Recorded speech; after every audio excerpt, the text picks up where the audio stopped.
بسم اللہ الرحمن الرحیم۔ السلام علیکم دوستو، جنت عیش و آرام کی ایسی جگہ کا نام ہے جو ایمان والوں کو ان کے ایمان اور عمل کے صلے میں اللہ تعالیٰ کی طرف سے عطا ہوگی۔ حضرت ابو ہریرہ رضی اللہ تعالیٰ عنہ روایت کرتے ہیں کہ رسول اللہ صلی اللہ علیہ وآلہ وسلم نے فرمایا کہ اللہ تعالیٰ نے فرمایا ہے کہ میں نے اپنے نیک بندوں کے لیے ایسی چیز تیار کر رکھی ہے کہ جس کو نہ کسی آنکھ نے دیکھا اور نہ اس کی خوبیوں کو کسی کان نے سنا اور نہ کسی انسان کے دل پر اس کی ماہیت کا خیال گزرا۔ اس کی دیوار سونے چاندی کی اینٹوں اور مشک کے گارے سے بنی ہے۔ اس کی ایک اینٹ سونے کی اور ایک چاندی کی ہے۔ زمین زعفران کی کنکریوں کی جگہ موتی اور یاقوت سے بنی ہے۔ جیسا کہ سورہ رحمان میں اللہ تعالیٰ نے ارشاد فرمایا، گویا وہ یاقوت اور مرجان ہے۔ ایک اور مقام پر ارشاد ہوا، اور پھیلی ہوئی چاندیاں ہیں۔ جنت میں 100 درجے ہیں، ہر درجے کی چوڑائی اتنی ہے جتنی زمین سے آسمان تک، اور دروازے اتنے چوڑے ہیں کہ ایک بازو سے دوسرے بازو تک تیز گھوڑا 70 برس میں پہنچے۔ جنت میں ایسی نعمتیں ہوں گی جو کسی کے خواب و خیال میں بھی نہیں آتی۔ طرح طرح کے پھل، میوے، دودھ، شہد، شراب، اچھے کھانے جنتیوں کو دیے جائیں گے۔ اللہ تعالیٰ نے سورہ رحمان میں فرمایا، ان میں میوے اور کھجوریں اور انار ہیں، جتنی خوبصورت لباس میں ملبوس ہوں گے جو دنیا میں کسی کو نصیب نہ ہوئے ہوں گے۔ سورہ رحمان ہی میں اللہ تعالیٰ کا ارشاد ہے، تکیہ لگائے ہوئے ہیں سبز بچھونوں اور منقش خوبصورت چاندیوں پر۔ جنت اور اہل جنت کبھی فنا نہ ہوں گے۔ اس میں جنتیوں کو کسی قسم کی تکلیف یا غم نہ ہوگا، بلکہ وہ ہمیشہ راحت و آرام میں رہیں گے۔ حضرت ابو سعید رضی اللہ تعالیٰ عنہ اور ابو ہریرہ رضی اللہ تعالیٰ عنہ روایت کرتے ہیں کہ حضور نبی اکرم صلی اللہ علیہ وآلہ وسلم نے فرمایا کہ پکارنے والا پکار کر کہے گا، اے جنت والو، تم تندرست رہو گے، کبھی بیمار نہ ہوگے، تم زندہ رہو گے، کبھی نہ مرو گے، تم جوان رہو گے، کبھی بوڑھے نہ ہوگے، اور تم آرام سے رہو گے، کبھی محنت مشقت نہ اٹھاؤ گے۔ جب جنت ایک مکان ہے کہ اللہ تعالیٰ نے ایمان والوں کے لیے بنایا ہے، اس میں وہ نعمتیں مہیا کی ہیں جن کو نہ آنکھوں نے دیکھا، نہ کانوں نے سنا، نہ کسی آدمی کے دل پر ان کا خطرہ گزرا۔ جو کوئی مثال اس کی تعریف میں دی جائے سمجھانے کے لیے ہے، ورنہ دنیا کی اعلیٰ سے اعلیٰ شے کو جنت کی کسی چیز کے ساتھ کچھ مناسبت نہیں۔ وہاں کی کوئی عورت اگر زمین کی طرف جھانکے تو زمین سے آسمان تک روشن ہو جائے اور خوشبو سے بھر جائے، اور چاند سورج کی روشنی جاتی رہے، اور اس کا دوپٹہ دنیا و مافیہ سے بہتر۔ اور ایک روایت میں یوں ہے کہ اگر حور اپنی ہتھیلی زمین و آسمان کے درمیان نکالے تو اس کے حسن کی وجہ سے خلائق کے فتنہ میں پڑ جائیں، اور اگر اپنا دوپٹہ ظاہر کرے تو اس کی خوبصورتی کے آگے آفتاب ایسا ہو جائے جیسے آفتاب کے سامنے چراغ۔ اور اگر جنت کی کوئی ناخن بھر چیز دنیا میں ظاہر ہو تو تمام آسمان و زمین اس سے آراستہ ہو جائیں، اور اگر جنتی کا کنگن ظاہر ہو تو آفتاب کی روشنی مٹا دے، جیسے آفتاب ستاروں کی روشنی مٹا دیتا ہے۔ جنت کی اتنی جگہ جس میں کوڑا رکھ سکیں دنیا معافیہ سے بہتر ہے۔ جنت کتنی وسیع ہے اس کو اللہ و رسول صلی اللہ علیہ وآلہ وسلم ہی جانے۔ اجمالی بیان یہ ہے کہ اس میں 100 درجے ہیں، ہر 2 درجوں میں وہ مسافت ہے جو آسمان و زمین کے درمیان ہے۔ رہا یہ کہ خود اس درجے کی کیا مسافت ہے، اس کے متعلق کوئی روایت خیال میں نہیں۔ البتہ ایک حدیث ترمذی کی یہ ہے کہ اگر تمام عالم ایک درجے میں جمع ہو تو سب کے لیے وسیع ہے۔ جنت میں ایک درخت ہے جس کے سائے میں 100 برس تک تیز گھوڑے پر سوار چلتا رہے اور ختم نہ ہو۔ جنت کے دروازے اتنے وسیع ہوں گے کہ ایک بازو سے دوسرے تک تیز گھوڑے کی 70 برس کی راہ ہوگی، پھر بھی جانے والوں کی وہ کثرت ہوگی کہ کندھے سے کندھا چھلتا ہوگا، بلکہ بھیڑ کی وجہ سے دروازہ چرچرانے لگے گا۔ اس میں قسم قسم کے جواہر کے محل ہیں، ایسے صاف شفاف کہ اندر کا حصہ باہر سے اور باہر کا اندر سے دکھائی دے۔ جنت کی دیواریں سونے اور چاندی کی اینٹوں اور مشک کے گارے سے بنی ہیں، ایک اینٹ سونے کی، ایک چاندی کی، زمین زعفران کی، کنکریوں کی جگہ موتی اور یاقوت، اور ایک روایت میں ہے کہ جنت عدن کی ایک اینٹ سفید موتی کی ہے، ایک یاقوت سرخ کی، ایک زبرجد سبز کی، اور مشک کا گارا ہے، اور گھاس کی جگہ زعفران ہے۔ موتی کی کنکریاں، عنبر کی مٹی، جنت میں ایک ایک موتی کا خیمہ ہوگا جس کی بلندی 60 میل۔ جنت میں 4 دریا ہیں، ایک پانی کا، دوسرا دودھ کا، تیسرا شہد کا، چوتھا شراب کا، پھر ان سے نہریں نکل کر ہر ایک کے مکان میں جا رہی ہیں۔ وہاں کی نہریں زمین کھود کر نہیں بہتی بلکہ زمین کے اوپر اوپر رواں ہیں۔ نہروں کا ایک کنارہ موتی کا، دوسرا یاقوت کا، اور نہروں کی زمین خالص مشک کی۔ وہاں کی شراب دنیا کسی نہیں جس میں بدبو اور کڑواہٹ اور نشہ ہوتا ہے، اور پینے والے بے عقل ہو جاتے ہیں، آپے سے باہر ہو کر بیہودہ بکتے ہیں۔ وہ پاک شراب ان سب باتوں سے پاک و منزہ ہے۔ جنتیوں کو جنت میں ہر قسم کے لذیذ سے لذیذ کھانے ملیں گے، جو چاہیں گے فوراً ان کے سامنے موجود ہوگا۔ اگر کسی پرند کو دیکھ کر اس کے گوشت کھانے کو جی ہو تو اس وقت بھنا ہوا اس کے پاس آ جائے گا۔ اگر پانی وغیرہ کی خواہش ہو تو کوزے خود ہاتھ میں آ جائیں گے۔ ان میں ٹھیک اندازے کے موافق پانی، دودھ، شراب، شہد ہوگا کہ ان کی خواہش سے ایک قطرہ کم نہ زیادہ۔ بعد پینے کے خود بخود جہاں سے آئے تھے چلے جائیں گے۔ وہاں نجاست، گندگی، پاخانہ، پیشاب، تھوک، رینٹ، کان کا میل، بدن کا میل اصلاً نہ ہوں گے۔ ایک خوشبودار فرحت بخش ڈکار آئے گی، خوشبودار فرحت بخش پسینہ نکلے گا، سب کھانا ہضم ہو جائے گا، اور ڈکار اور پسینے سے مشک کی خوشبو نکلے گی۔ ہر شخص کو 100 آدمیوں کے کھانے پینے جمع کی طاقت دی جائے گی۔ ہر وقت زبان سے تسبیح و تکبیر بقصد اور بلا قصد مثل سانس کے جاری ہوگی۔ کم سے کم ہر شخص کے سرہانے 10,000 خادم کھڑے ہوں گے۔ خادموں میں ہر ایک کے ہاتھ میں چاندی کا پیالہ ہوگا اور دوسرے ہاتھ میں سونے کا، اور ہر پیالے میں نئے نئے رنگ کی نعمت ہوگی۔ جتنا کھاتا جائے گا لذت میں کمی نہ ہوگی بلکہ زیادتی ہوگی۔ ہر نوالے میں 70 مزے ہوں گے، ہر مزہ دوسرے سے ممتاز ہوگا، الگ ہوگا۔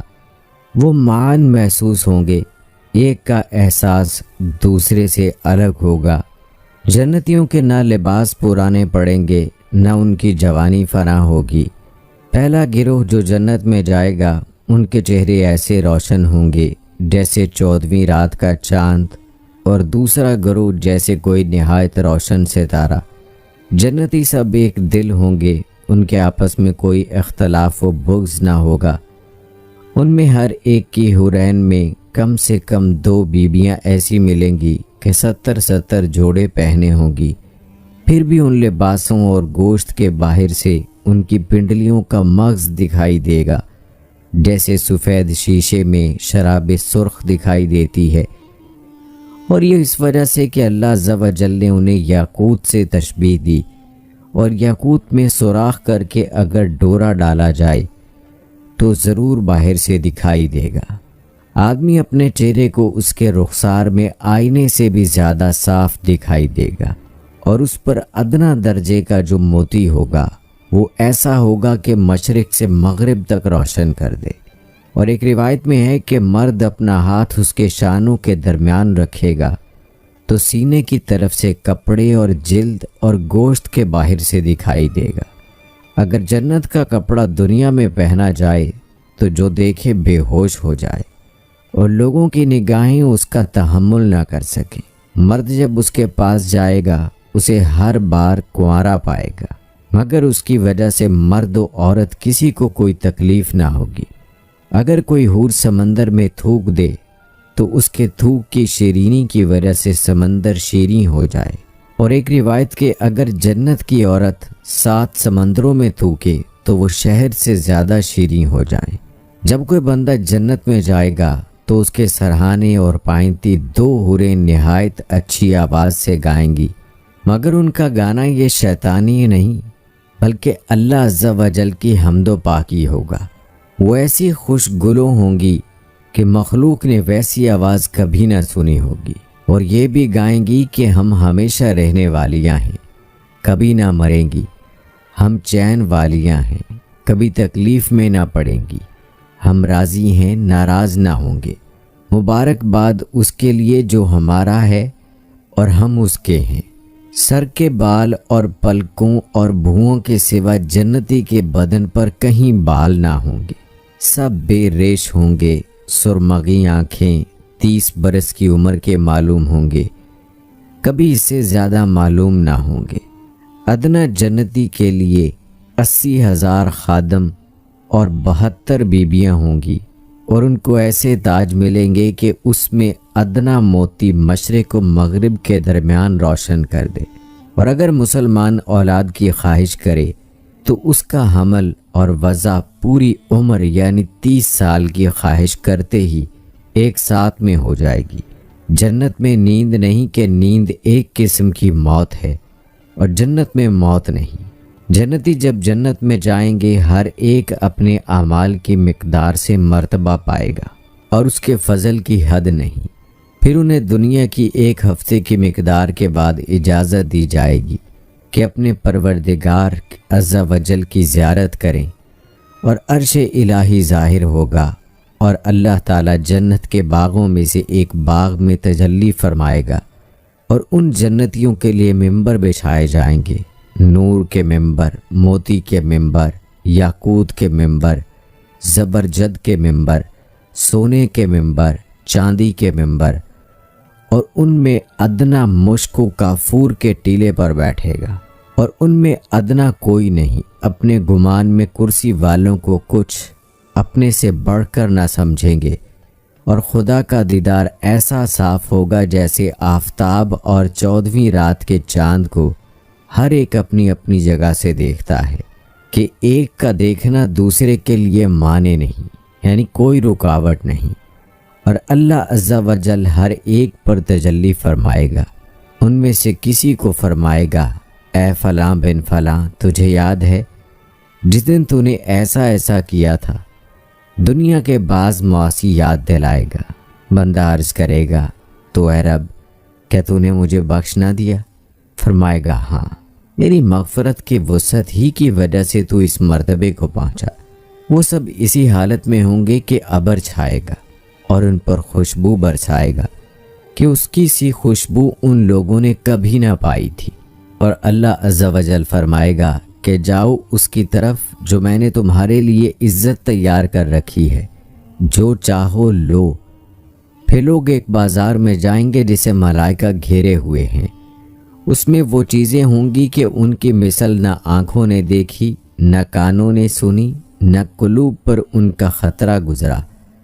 اس میں سے جو چاہیں گے ان کے ساتھ کر دی جائے گی، اور خرید و فروخت نہ ہوگی، اور جنتی اس بازار میں باہم ملیں گے۔ چھوٹے مرتبے والا بڑے مرتبے والے کو دیکھے گا، اس کا لباس پسند کرے گا، ہنوز گفتگو ختم بھی نہ ہوگی کہ خیال کرے گا میرا لباس اس سے اچھا ہے، اور یہ اس وجہ سے کہ جنت میں کسی کے لیے غم نہیں۔ پھر وہاں سے اپنے اپنے مکانوں کو واپس آئیں گے، ان کی بیویاں استقبال کریں گی اور مبارکباد دے کر کہیں گی کہ آپ واپس ہوئے اور آپ کا جمال اس سے بہت زائد ہے کہ ہمارے پاس سے آپ گئے تھے، جواب دیں گے کہ پروردگار جبار کے حضور بیٹھنا ہمیں نصیب ہوا تو ہمیں ایسا ہی ہو جانا سزاوار تھا۔ جنتی باہیں ملنا چاہیں گے تو ایک کا تخت دوسرے کے پاس چلا جائے گا، اور ایک روایت میں ہے کہ ان کے پاس نہایت اعلیٰ درجے کی سواریاں اور گھوڑے لائے جائیں گے، اور ان پر سوار ہو کر جہاں چاہیں گے جائیں گے۔ سب سے کم درجے کا جو جنتی ہے اس کے باغات اور بیبیاں اور نعیم و خدام اور تخت 1000 برس کی مسافت تک ہوں گے، اور ان میں اللہ کے نزدیک سب میں معزز وہ ہے جو اللہ تعالیٰ کی وجہ کریم کے دیدار سے ہر صبح و شام مصرف ہوگا۔ جب جنتی جنت میں جا لیں گے، اللہ تعالیٰ ان سے فرمائے گا کچھ اور چاہتے ہو جو تم کو دوں؟ عرض کریں گے تو نے ہمارے منہ روشن کیے، جنت میں داخل کیا، جہنم سے نجات دی۔ اس وقت پردے کی مخلوق پر تھا اٹھ جائے گا تو دیدار الہی سے بڑھ کر انہیں کوئی چیز نہ ملی ہوگی۔ اللہ تعالیٰ نے انسان کو جنت کی نعمتوں کا بھی وعدہ کیا ہے۔ خدمت کے لیے خوبصورت لڑکے چاروں طرف دست بستہ ہر وقت حاضر ہیں۔ غرض یہ کہ جنت میں ہر قسم کی بے شمار راحتیں اور نعمتیں تیار ہیں، اور جنت کی ہر نعمت اتنی بے نظیر اور اس قدر بے مثال ہے کہ نہ کبھی کسی آنکھ نے دیکھا، نہ کسی کان نے سنا، نہ کسی کے دل میں اس کا خیال گزرا۔ جنتی لوگ بلا روک ٹوک ان تمام نعمتوں اور لذتوں سے لطف اندوز ہوں گے، اور ان تمام نعمتوں سے بڑھ کر جنت میں سب سے بڑی نعمت یہ ملے گی کہ جنت میں جنتیوں کو اللہ تعالیٰ کا دیدار نصیب ہوگا۔ جنت میں نہ نیند آئے گی، نہ کوئی مرض ہوگا، نہ بڑھاپا آئے گا، نہ موت ہوگی۔ جنتی ہمیشہ ہمیشہ جنت میں رہیں گے اور ہمیشہ تندرست اور جوان ہی رہیں گے۔ اہل جنت خوب کھائیں گے پئیں گے، مگر نہ ان کو پیشاب پخانہ کی حاجت ہوگی، نہ وہ تھوکیں گے، نہ ان کی ناک بہے گی، بس ایک ڈکار آئے گی اور مشک سے زیادہ خوشبودار پسینہ بہے گا، اور کھانا پینا ہضم ہو جائے گا۔ جنتی ہر قسم کی فکروں سے آزاد اور رنج و غم کی زحمتوں سے محفوظ رہیں گے۔ ہمیشہ ہر دم اور ہر قدم پر شادمانی اور مسرت کی فضاؤں میں شاد و آباد رہیں گے، اور قسم قسم کی نعمتوں اور طرح طرح کی لذتوں سے لطف اندوز محظوظ ہوتے رہیں گے۔ حضرت سیدنا عبداللہ بن عباس رضی اللہ تعالی عنہ سے روایت ہے کہ جنتیں 8 ہیں، اور ان کے نام یہ ہیں: دار الجلال، دار القرار، دار السلام، جنت عدن، جنت الماوا، جنت الخلد، جنت الفردوس اور جنت النعیم۔ جنت کے لیے قرآن پاک میں جو نام استعمال کیے گئے ہیں ملاحظہ کیجیے۔ نمبر 1، الجنہ۔ جنت کے معنی ہے گھنا باغ، جس میں درختوں کی وجہ سے زمین چھپی ہو۔ چونکہ جنت میں گھنے درخت ہیں، نیز وہ دنیا میں نگاہوں سے چھپی ہے، عالم غیب میں سے ہے، اس لیے اسے جنت کہتے ہیں۔ لفظ جنت قرآن پاک میں کئی مقامات پر آیا ہے۔ بروز قیامت مسلمانوں سے کہا جائے گا تم اور تمہاری بیویاں جنت میں داخل ہو جائیں اور تمہیں خوش کیا جائے گا۔ قرآن کریم میں جنت کے لیے لفظ خلد بھی استعمال ہوا ہے۔ چنانچہ اللہ تعالیٰ نے ارشاد فرمایا، تم فرماؤ کیا یہ بھلا یا وہ ہمیشگی کے باغ جس کا وعدہ ڈر والوں کو ہے؟ جنت اور جنت کے رہنے والوں کے ہمیشہ باقی رہنے کی وجہ سے اسے جنت الخلد کہتے ہیں۔ بروز قیامت جنتیوں سے فرمایا جائے گا، ان سے فرمایا جائے گا جنت میں جاؤ سلامتی کے ساتھ، یہ ہمیشگی کا دن ہے۔ جنت الماوا، رہنے کے باغات۔ نیک اعمال کرنے والے مومنین کی جزا کے متعلق اللہ پاک ارشاد فرماتے ہیں، بہرحال جو ایمان لائے اور انہوں نے اچھے کام کیے تو ان کے لیے ان کے اعمال کے بدلے میں مہمانی کے طور پر رہنے کے باغات ہیں۔ جنت الماوا سدرۃ المنتہا کے پاس ہے، جیسا کہ قرآن کریم میں ارشاد ہے،